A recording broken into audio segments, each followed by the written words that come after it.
Wargani mtazamaji wa Zahrain Media, tunahakikisha kuwa tunakuhabarisha kutoka ndani na nje ya mipaka ya Tanzania. Lebanoni.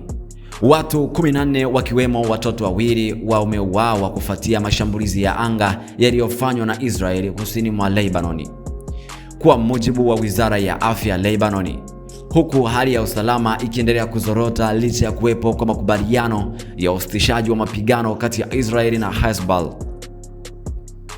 Kabla ya mashambulizi hayo, jeshi la ulinzi la Israel IDF lilitoa onyo kwa wakazi wa vijiji kadhaa vya kusini mwa Lebanoni kuhama mara moja, likisema yeyote atakayepuuza agizo hilo atakuwa ameweka maisha yake hatarini.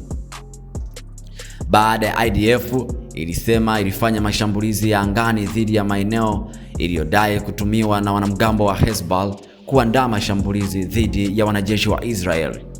Katika upande mwingine, IDF imethibitisha kuwa mwanajeshi wake mmoja mwenye umri wa miaka 19 ameuawa na wengine 6 kujeruhiwa baada ya kushambuliwa na ndege isiyo na rubani ya Hezbollah ndani ya Lebanoni.